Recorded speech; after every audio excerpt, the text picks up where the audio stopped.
kebesaran Allah Subhanahu wa taala menjadikan kita yakin bahwa kita mampu dan kita bisa mewujudkan cita-cita kita dengan meminta kepada kebesaran Allah Subhanahu wa taala, karena Dia besar zatnya, besar sifatnya, besar segala-galanya. Dia zat yang maha kaya, Dia bisa memberikan rizki kepada kita. Dia zat yang maha kuat, bisa membalaskan orang-orang yang mendolimi kita.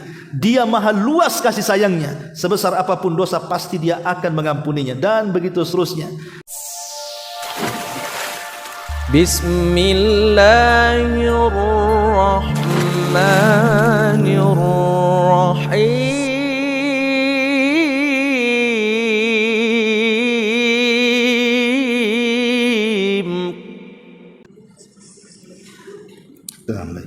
Bismillahirrahmanirrahim. Assalamualaikum warahmatullahi wabarakatuh.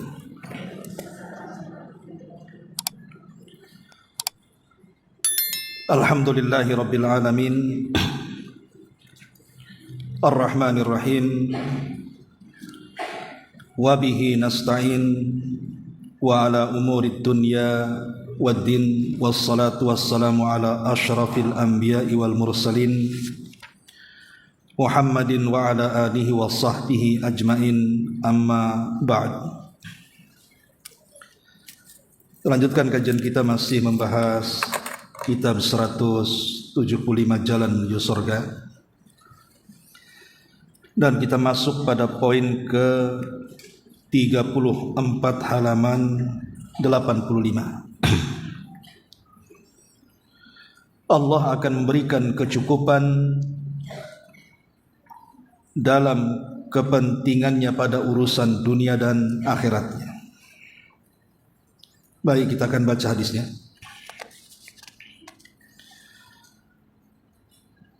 Nabi SAW bersabda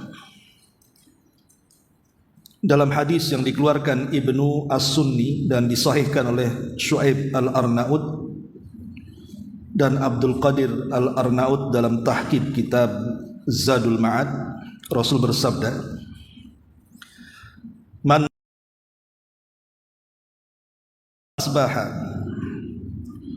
wa idza amsa hasbiyallahu la ilaha illahu alaihi tawakkaltu wa huwa rabbul arshil azim sab'a marratin kafahu Allahu ma ahammahu min amri dunya wal akhirati."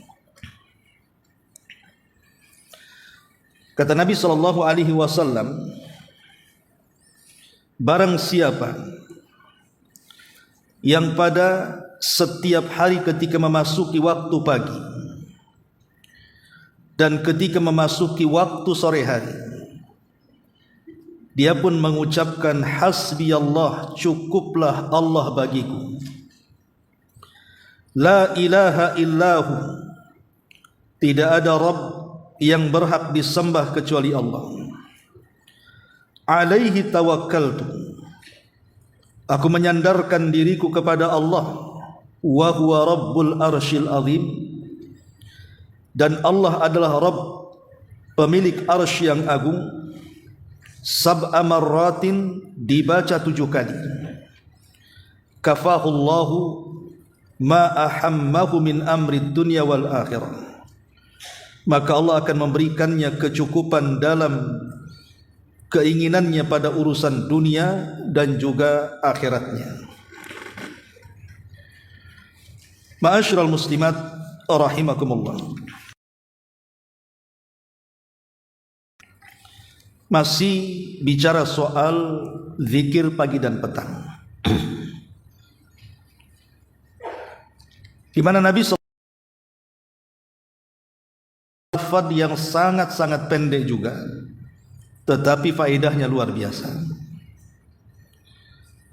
Nabi mengajarkan kepada kita kalimat hasbiyallahu la ilaha illahu alaihi tawakkaltu wa huwa rabbul arshil azim. Pendek sekali, 50 kali ibu baca sambil duduk saja, insyaallah hafal. Tetapi bukan dilihat pendeknya lafaz yang diajarkan Rasul kepada kita, tapi dalamnya makna yang terkandung pada lafaz ini dan manfaat besar bagi kehidupan kita. Karena sebenarnya doa ini itu diambil daripada firman Allah Subhanahu wa taala, di mana Allah ayat 20. Afwan, bukan surah Al-Furqan ayat 20, surah At-Taubah ayat 129. At-Taubah ayat 129. Dan itu di akhir-akhir surat, di mana Allah Subhanahu wa taala mengatakan, fa in tawallaw faqul hasbiyallah la ilaha illahu alaihi tawakkaltu wa huwa rabbul arsyil azim. Persis lafadznya yang dicantumkan dalam Al-Qur'an At-Taubah 129 dengan hadis yang kita baca di sini. Lafadznya kurang lebih. Di sini Allah Subhanahu wa taala mengatakan dalam At-Taubah 129, fa in tawallaw, jika mereka berpaling wahai Muhammad, tidak mau menerima seruan, tidak mau menerima dakwah, tidak mau menerima tauhid, fakul, katakan, hasbiyallah, cukuplah Allah bagiku, la ilaha illahu, tidak ada sesembahan yang berhak kecuali Allah. Allah lah aku menyandarkan diriku, wa huwa rabbul arsyil azim, karena dia Rabb, pemilik arsy yang agung. Surah At-Taubah ayat 129 ini ada cerita, Bu. Di zaman Abu Bakar Siddiq radhiyallahu an,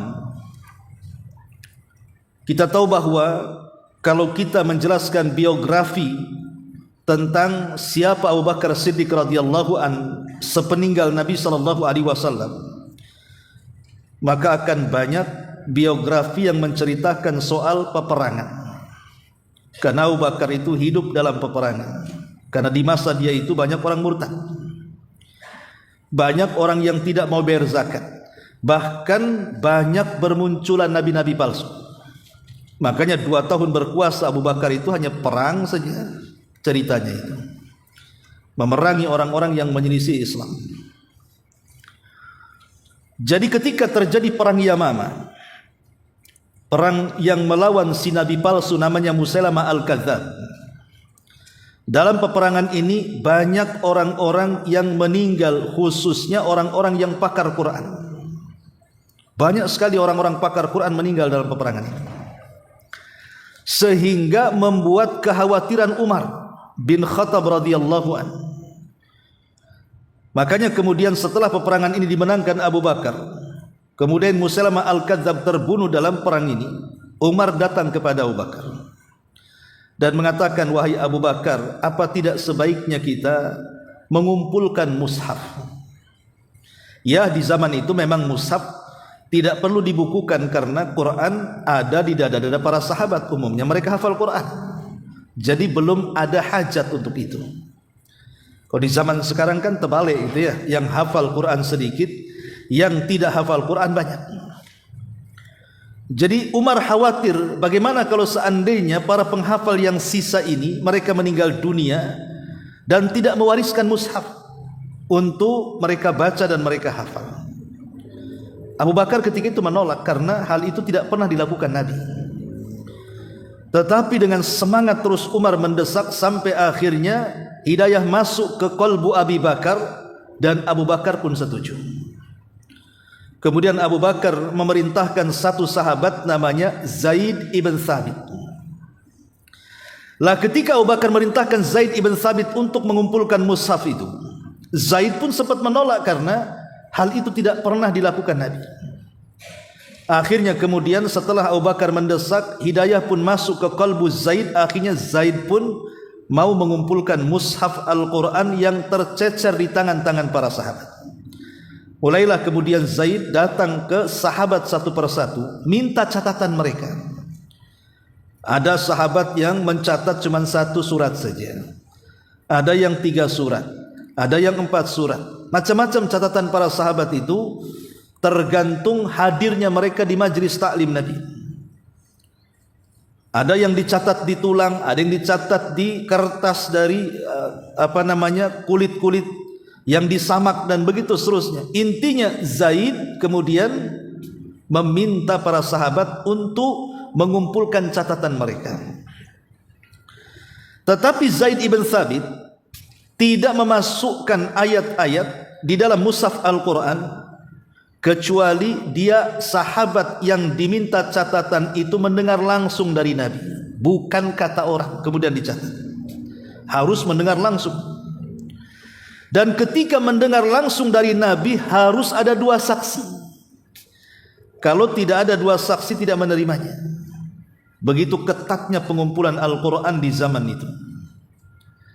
Akhirnya kemudian Zaid pun menghabiskan waktu-waktunya hanya mengumpulkan Al-Quran dari sahabat yang mendengar langsung dari Nabi dan dari sahabat yang memiliki 2 saksi ketika mendengar langsung dari Nabi. Maka terkumpullah Al-Quran itu. Masalahnya ada 1 ayat yang membuat bingung siapa Zaid ibn Thabit ini. Ayat apa? At-Taubah yang kita baca ini, di mana Allah Subhanahu wa taala mengatakan fa in tawallaw faqul hasbiyallah la ilaha illahu alaihi tawakkaltu wa huwa rabbul arsyil azim. Ini ayat Zaid ibn Thabit tidak mendapatkan sahabat yang mendengar langsung dari Nabi, tapi katanya sahabat yang lainnya. Tetapi dengan kesungguhan Zaid ibn Thabit ini, akhirnya kemudian Zaid ibn Thabit mendengar ada sahabat namanya Khuzaimah ibnu Thabit juga. Katanya dia mendengar ayat ini langsung dari Nabi. Datanglah kemudian Zaid kepada Khuzaimah ini dan berkata, wahai Khuzaimah, apakah engkau mendengar surah At-Taubah 129? Kata Khuzaimah ibn Thabit, ya, saya mendengar langsung dari Nabi SAW. Apakah engkau punya saksi? Minimalnya 2. Dia mengatakan saksi kecuali 1 orang. Tetapi kemudian Zaid ibn Thabit menerima persaksian Khuzaimah walaupun 1 orang. Kenapa demikian? Karena Khuzaimah ibn Thabit ini pernah disabdakan Rasul bahwa dia sama dengan 2 orang. Kapan itu? Saat peristiwa jual beli. Jadi Nabi SAW itu pernah hendak membeli seekor kuda dari seorang Badui. Sudah deal-dealan harganya, Bu. Oke, harga kudamu berapa? Anggaplah 100 juta. Oke, saya setuju 100 juta. Kira-kira kapan kudamu diantar, saya akan kasih uangnya. Kata Arab Badui, besok ketemu di tempat ini, sediakan uangmu, saya akan datang dengan kudaku. Tahu-tahu setelah besok si Badui ini tak datang. Rupanya kudanya ada yang nawar jauh lebih mahal dibandingkan yang ditawarkan Nabi. Berkhianat dia, padahal sudah deal-dealan, sudah jadi. Tapi karena ada yang menawar lebih tinggi, dijual pula sama orang. Jadi setelah beberapa hari Rasul pun mendatangi si Arab Badui itu. Kemana kemarin? Saya tunggu, katanya kau mau bawa kudamu. Mengatakan, tidak, aku tidak pernah berjanji kepadamu, katanya. Kurang ajar tuh Arab Badui ini, ya. Kemudian kata Rasul, bahkan kau sudah berjanji. Kata Arab Badui, enggak, aku enggak berjanji, katanya. Akhirnya kemudian saling berkilah. Debatan Rasul dan Arab Badui itu ada Khuzaimah ibn Thabit tadi, dan mengatakan bahwa sesungguhnya aku bersaksi bahwa engkau wahai Badui sudah melakukan transaksi dengan Nabi. Nabi tiba-tiba melirik Khuzaimah. Ya Khuzaimah, apakah engkau hadir sewaktu aku melakukan transaksi dengan Arab Badui? Kata Khuzaimah, tidak. Kenapa kau mau jadi saksi padahal engkau tidak hadir? Kata Khuzaimah, karena aku sangat yakin dan beriman kepada Rasulnya bahwa engkau di pihak yang benar dan si Badui itu di pihak yang salah. Dari situ Rasul memuji Khuzaimah dan mengatakan, engkau wahai Khuzaimah bagaikan dua saksi. Walaupun dia sendirian, tapi seolah-olah dia dua orang. Makanya dari sini Zaid ibn Thabit mengambil persaksian Huzaimah ini, walaupun tidak ada saksi kecuali dia, tetap diambil ayat yang ia dengar dari Nabi SAW, kemudian dicantumkan dalam mushafnya. Surah At-Taubah ayat 129 ini. Setelah kemudian dikumpulkan mushafnya, kemudian diletakkan di rumah Abu Bakar sampai meninggal Abu Bakar, dipindah ke rumah Umar. Umar meninggal, dipindah ke rumah Hafsah. Mulailah kemudian disortir. Mana ayat-ayat yang disepakati dimasukkan ke dalam mushaf. Mana ayat-ayat yang diperselisihkan maka disisihkan di tempat lain. Kemudian dibakar oleh Utsman ayat-ayat yang diperselisihkan supaya jangan ada konflik bacaan setelahnya. Maka kemudian jadilah di zaman Utsman satu mushaf yang disebut dengan mushaf imam atau mushaf Utsmani yang kita kenal hari ini dengan mushaf Al-Quran itu. Itu jasa daripada siapa? Utsman Ibn Affan, sehingga kita memiliki mushaf yang disepakati bacaannya dan yang terakhir dibaca Nabi sallallahu alaihi wasallam. Jadi kembali bahwa surah At-Taubah dengan doa yang kita pelajari di sini itu mirip. Mirip sekali lafadznya. Ketika mirip lafadznya, secara otomatis juga banyak faedah yang kita akan petik dari doa ini. Baik, kita akan mengambil faedah daripada isi doa ini. Di sini Nabi SAW mengajarkan kepada kita sebuah doa yang kita dianjurkan membaca 7 kali di waktu pagi dan 7 kali di waktu petang. Faedahnya kata Rasul, kafahullahu ma ahammahu min amri dunya wal akhirah. Kalau kita baca 7 kali di waktu pagi, kita baca 7 kali di waktu sore, maka Allah akan mencukupkan dari seluruh keinginan-keinginan dunia kita dan keinginan-keinginan akhirat kita. Begini Bu, sering saya katakan berulang-ulang, Allah Subhanahu wa taala berfirman, wa tilkal ayyam nudawiluha bainan nas. Yang namanya hari itu pasti diputar. Hari itu akan datang silih berganti kepada kita. Terkadang kita senang, tapi nanti akan datang susahnya juga.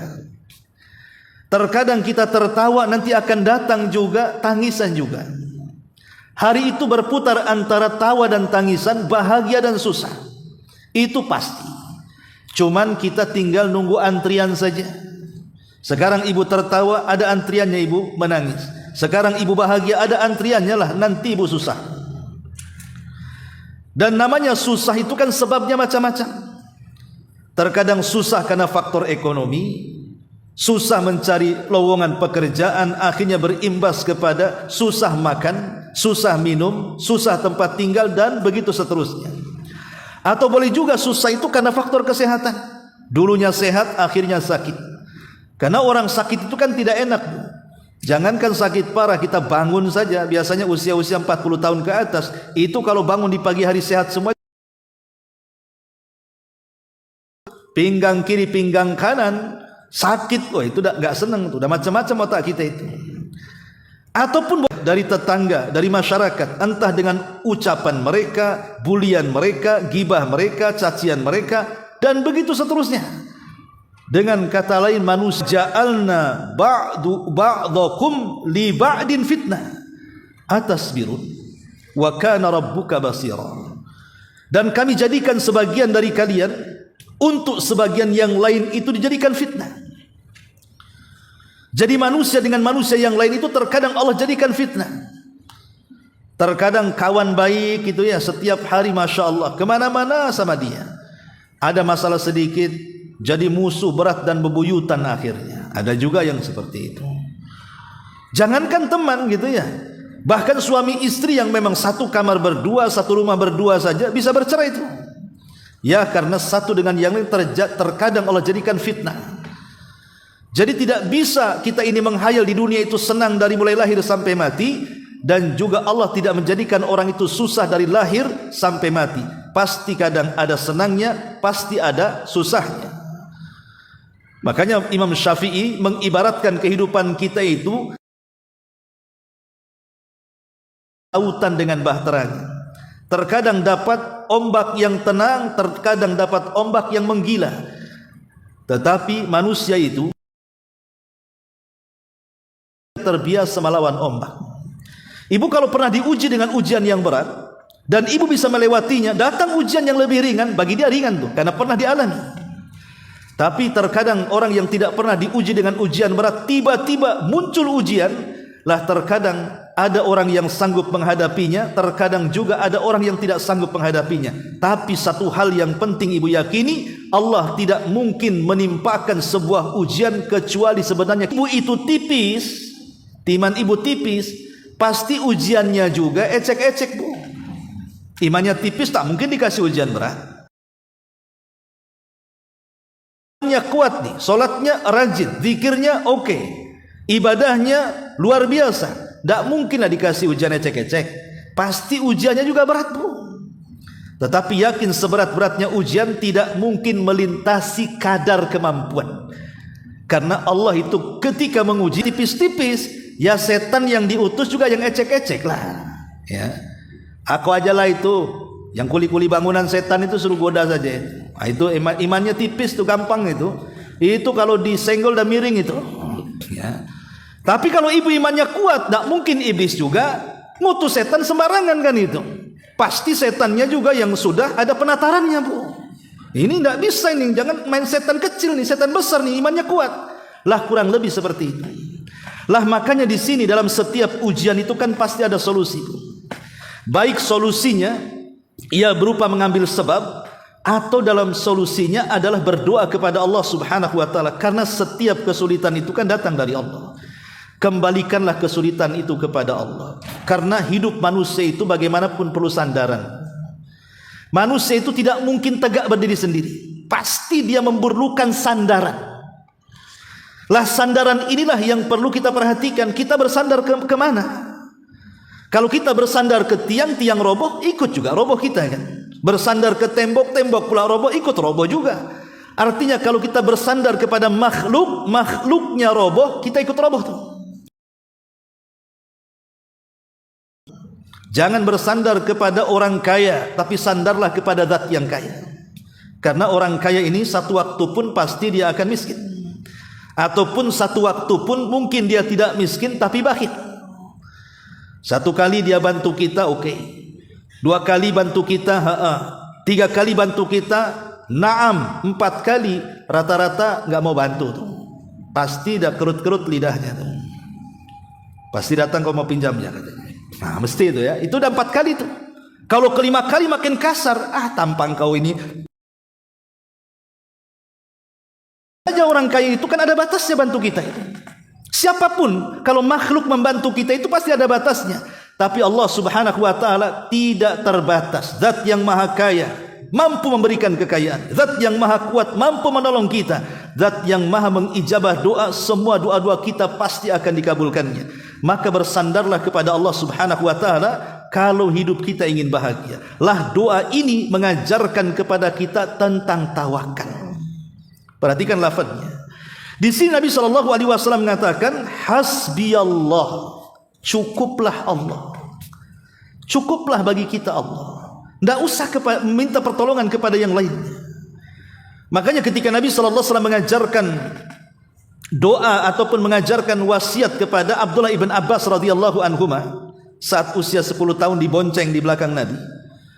Kata Nabi sallallahu alaihi wasallam, wahai gulam, wahai anak kecil, maukah ku ajarkan kepadamu beberapa kalimat? Jagalah Allah, niscaya Allah menjagamu. Jagalah Allah, niscaya engkau akan mendapati Allah di hadapanmu. Kemudian Rasul mengatakan, idza sa'alta fas'alillah. Wa idza sta'anta fasta'in billah. Kalau kau meminta sesuatu, minta langsung kepada Allah. Kalau engkau minta pertolongan, mintalah pertolongan langsung kepada Allah. Lah tauhid yang seperti ini bu di zaman sekarang itu kadang-kadang tergerus dengan ekonomi yang sulit, menghadapi lapangan pekerjaan yang seret. Itu terkadang bu, tauhid yang seperti ini hilang tuh bu. Akhirnya kemudian banyak orang-orang yang datang ke dukun, meminta kepada mbah dukun supaya dilancarkan ekonominya. supaya dimudahkan rezekinya. Seolah-olah Mbah Dukun itu pembawa rizki itu, padahal dia sedang dikibuli sama Mbah Dukun itu.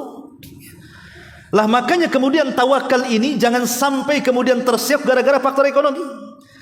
Tauhid itu penting, iman itu penting, karena hanya tauhid dan iman ini yang bisa menjalankan manusia sesuai dengan aturannya. Makanya di sini Rasul mengajarkan supaya meletakkan tawakal, hasbiyallah, cukuplah Allah. Cukup Allah, jangan yang lain. Dahulu di zaman Nabi SAW dalam perang Uhud, kita tahu bahwa perang Uhud itu kan perang terjadi kekalahan dari pihak kaum muslimin. Tentu kan ada sebabnya. Di perang Badar kaum muslimin menang, tapi di perang Uhud kaum muslimin kalah. Kenapa kalah?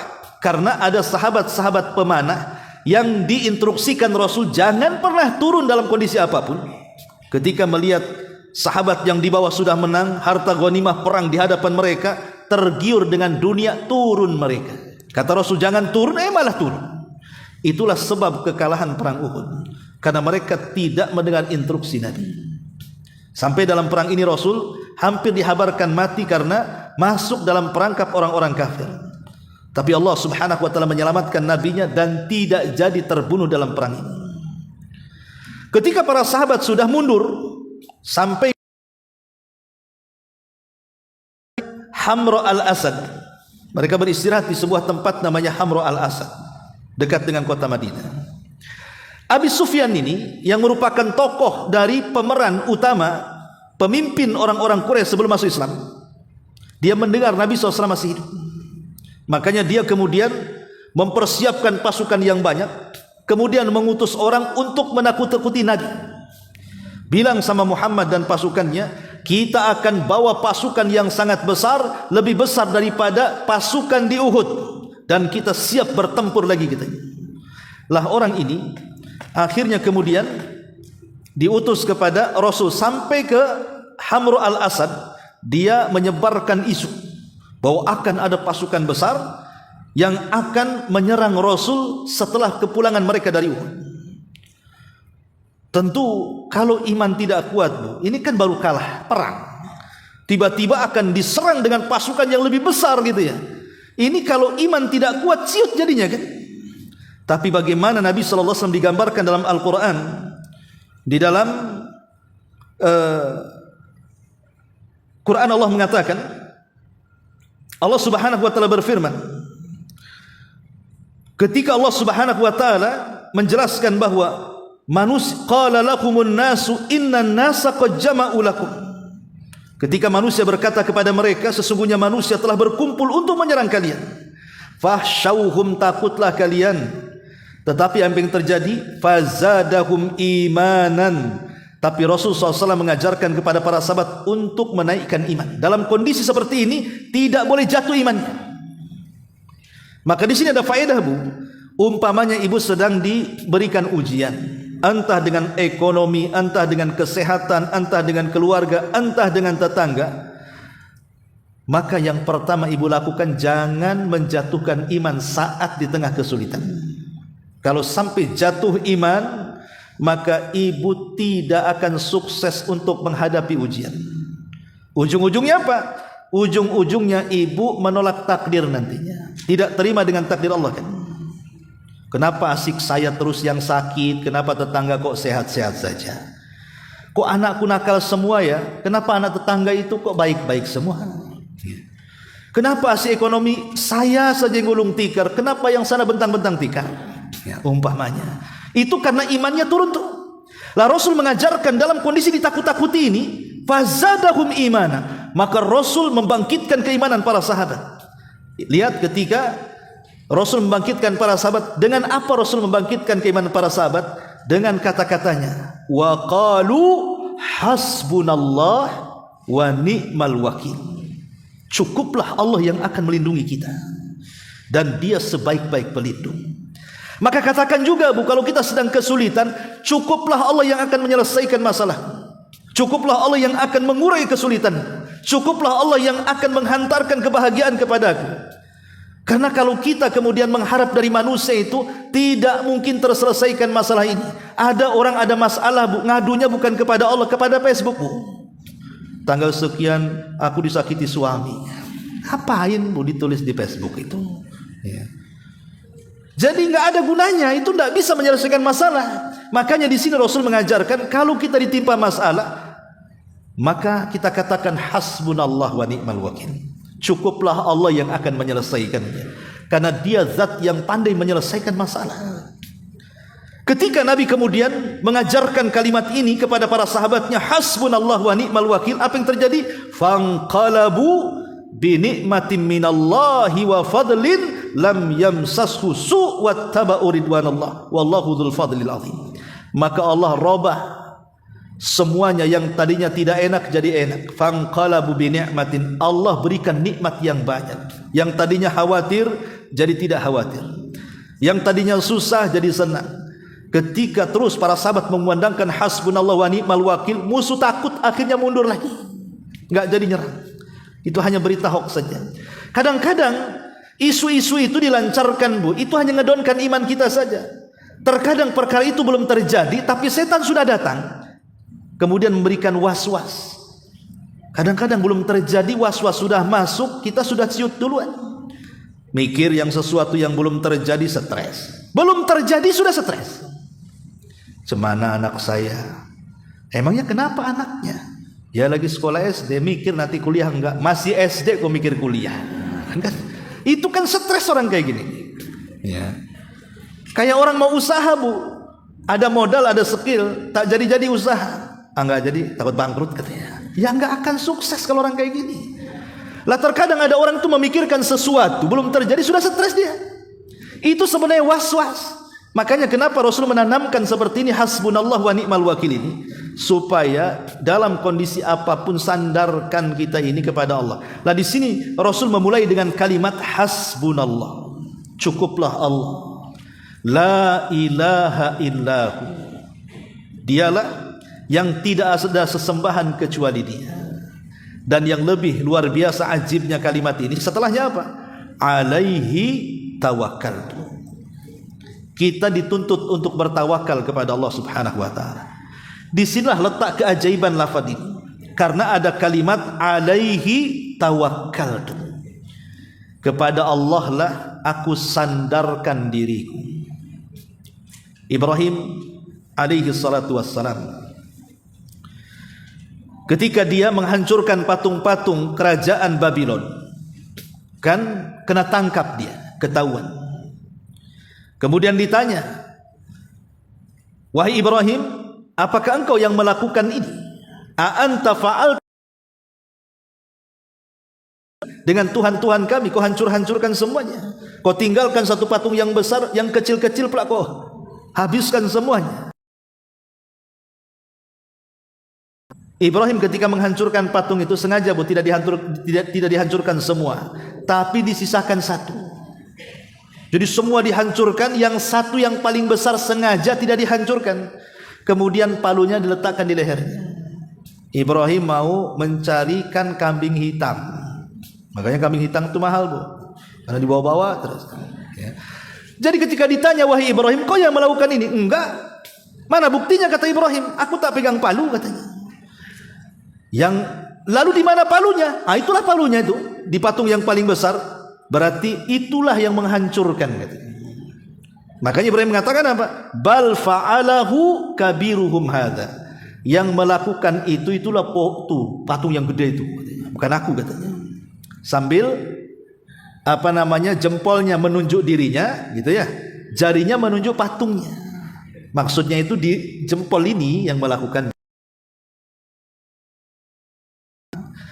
Kenapa jempol, Bu? Sebab kalau ini gagang palu, Bu, kita pegang seperti ini nggak akan kuat. Tapi kalau jempolnya begini pasti kuat, ya kan? Maksud Ibrahim itu jempolku nih yang melakukan. Cuman telunjuknya itu ke arah patung, itu namanya tauriah. Bukan dusta, itu tauriah namanya. Ya, walaupun itu dusta juga sebenarnya. Makanya sebab itulah Ibrahim tidak bisa berikan syafaat pada hari kiamat karena berdusta dalam masalah itu. Ya. Jadi yang isyaratkan ke jempol. Lah sebenarnya Nabi Ibrahim buat lagi, nanti dihancurkan dibuat lagi, Oh, namanya buat patung gampang, apalagi yang buatkan bapaknya tuh. Tinggal order aja ke bapaknya ya. Tapi Ibrahim tuh mau mengajak berpikir dengan otak dia, gitu maksudnya. Dengan menyisakan satu patung itu mau berpikir, kata Ibrahim, kalau kau tak percaya yang menghancur-hancurkan patung itu adalah patung yang besar, kau tanya dia. Itu kalimatnya. Fas'aluhu, katanya. Kau tanya dia, in kanu yantikun, kalau mereka bisa bicara. Maka mereka mengatakan, ya Ibrahim, kau sudah tahu mereka tak bisa bicara.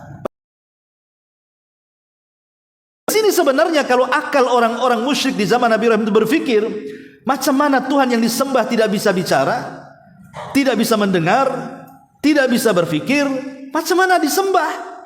Ibrahim berpikir ke situ sebenarnya. Tapi mereka sudah tertutup hatinya sehingga mereka tidak bisa membantah hujah Ibrahim. Akhirnya mereka pun berhujah dengan kekerasan, tangkap Ibrahim, bakar dia. Akhirnya kemudian Ibrahim pun dieksekusi, bakar. Ketika itu raja meminta kepada seluruh rakyatnya agar masing-masing membawa kayu bakar. Sampai semua rakyat Babil itu senang. Ya, mereka tidak ada yang keberatan membawa kayu bakar itu. Sampai ada seorang wanita hamil itu bernazar gitu ya. Saking senangnya membawa kayu bakar untuk membakar Ibrahim karena sudah menghancurkan patung-patung mereka. Akhirnya kayu pun terkumpul, mulailah api dinyalakan, tinggi, lebih tinggi daripada istana. Orang bingung, Ibrahim gimana cara melempar ke api ini? Kan apinya besar, kita dekat-dekat rumah kebakaran aja nggak berani. Akhirnya mereka berpikir akan dilempar dengan manjani ketepel besar tuh, Bu. Taruh sini, bung gitu ya. Disitulah Ibrahim kemudian diikat, dimasukkan ke. Saat lemparan itu antara ketepel dengan api itu, Bu, disitulah para malaikat datang tuh. Jibril datang, Mikail datang, semua malaikat datang menawarkan kepada Ibrahim. Kata Jibril, wahai Ibrahim, mintalah pertolongan kepadaku, katanya. Aku bisa saja kemudian meniup api itu supaya padam. Kata Israfil mengatakan, kata Mikail mengatakan, aku akan kirim hujan sebanyak-banyaknya untuk memadamkan. Semua malaikat menawarkan, tapi Ibrahim mengajarkan tauhid kepada kita. Apa kata Ibrahim? Amma ilaikum fala wa amma ilallahi fabala. Adapun aku harus meminta pertolongan kepada kalian. Oh tidak, kata Ibrahim, enggak mau. Wa ni'mal wakil, ni'mal maula, wa ni'man nasir. Inilah kata-kata Ibrahim sebelum masuk ke dalam api itu.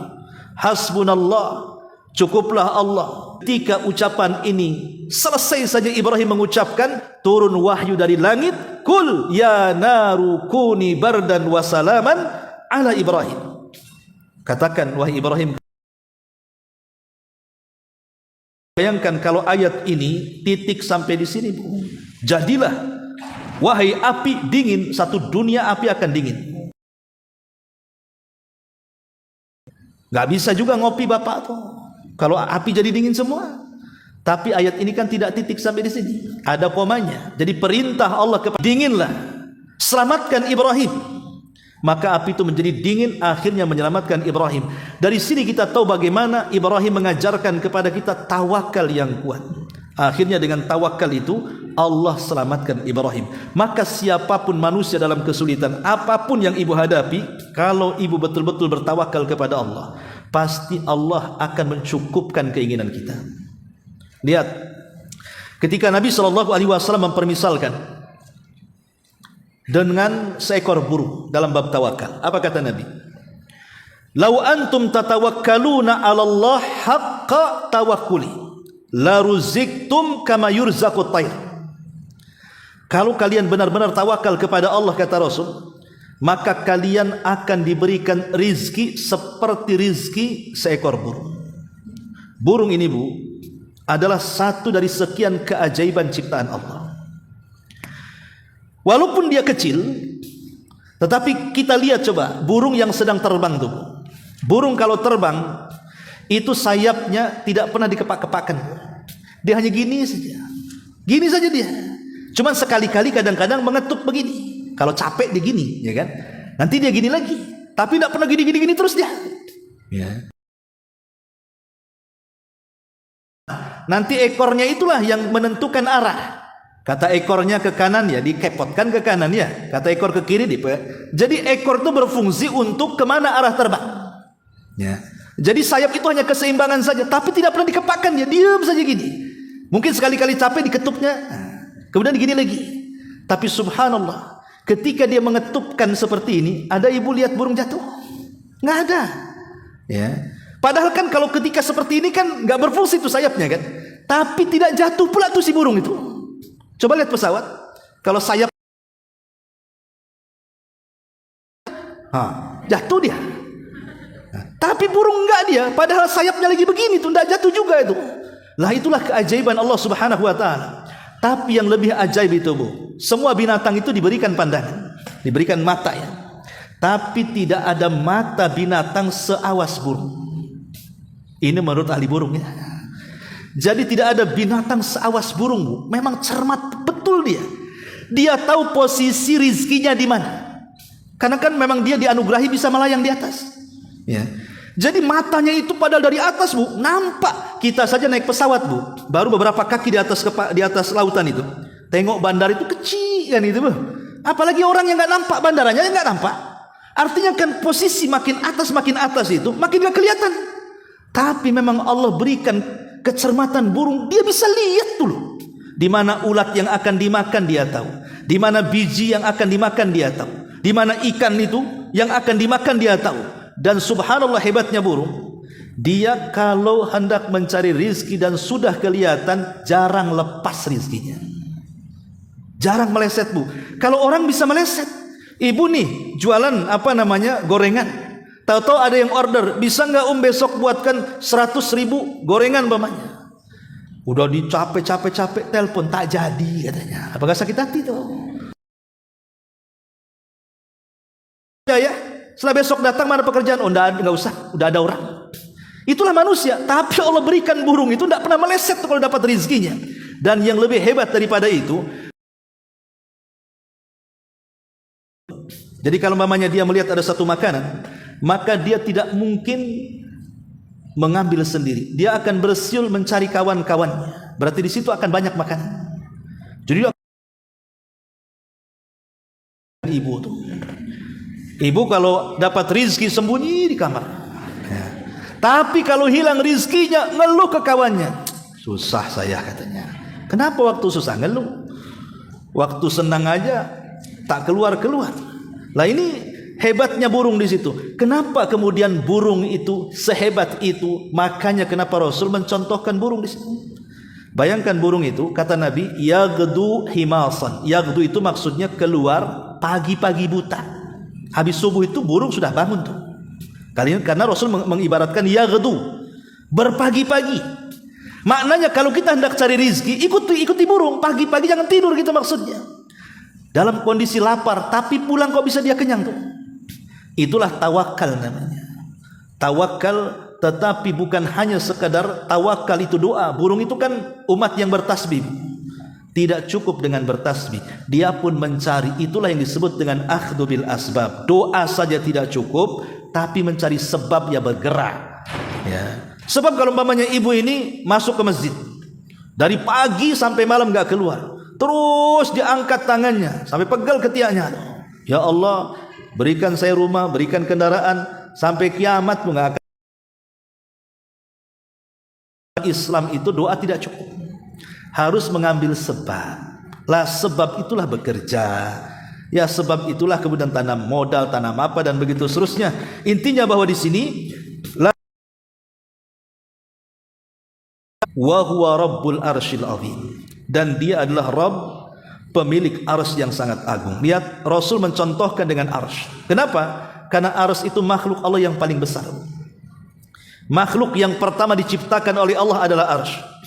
Dan arsy-lah makhluk yang paling besar dari semua makhluk yang Allah ciptakan. Kalau seandainya langit, bumi dan kursi itu disatukan, kemudian dibandingkan dengan besaran arsy Allah, sama dengan ibu letakkan cincin di padang pasir. Cincin itulah langitnya, buminya, kursinya, arsy itulah padang pasirnya. Macam mana yang menciptakan arsy? Allahu Akbar. Allah lebih besar dibandingkan makhluknya. Artinya kebesaran Allah Subhanahu wa taala menjadikan kita yakin bahwa kita mampu dan kita bisa mewujudkan cita-cita kita dengan meminta kepada kebesaran Allah Subhanahu wa taala karena dia besar zatnya, besar sifatnya, besar segala-galanya. Dia zat yang maha kaya, dia bisa memberikan rizki kepada kita. Dia zat yang maha kuat, bisa membalaskan orang-orang yang mendolimi kita. Dia maha luas kasih sayangnya, sebesar apapun dosa pasti dia akan mengampuninya, dan begitu seterusnya. Jadi dia adalah Rabb pemilik arasy. Kalau dia adalah Rabb makhluk yang paling besar, berarti juga dia Rabb selain daripada itu. Wong yang besar saja dia Rabbnya, apalagi yang lebih kecil dibandingkan arasy-Nya. Baik, ya, sebagaimana biasa karena ini doa, kita baca dulu Bu, biar kita baca 3 kali, mudah-mudahan Ibu bisa hafal. Baik, ikuti. Hasbiyallahu la ilaha illahu alaihi tawakkaltu wa huwa rabbul arsyil azim. Sekali lagi, hasbiyallahu la ilaha illahu alaihi tawakkaltu wa huwa rabbul arsyil azim. Coba sendiri.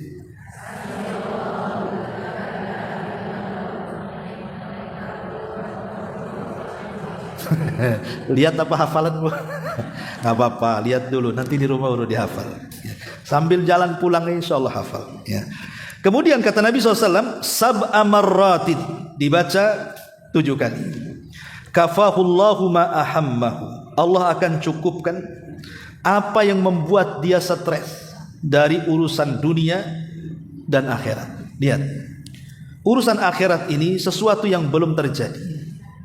Dan urusan akhirat ini kan mencakup tentang dunia setelah kematian, alam barzah, bagaimana himpitan kuburan, bagaimana fitnah kuburan, bagaimana azab kuburan, bagaimana nikmat kuburan. Itu kan peristiwa-peristiwa barzah.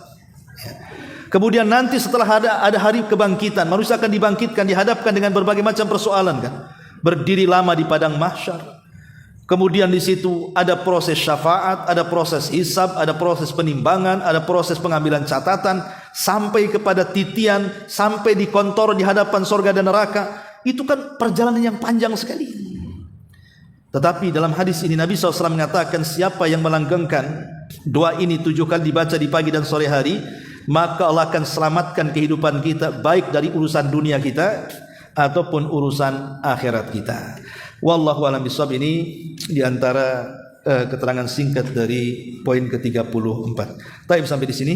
Sebelum saya tutup, kalau ada yang bertanya silakan. Kalau tidak kita tutup.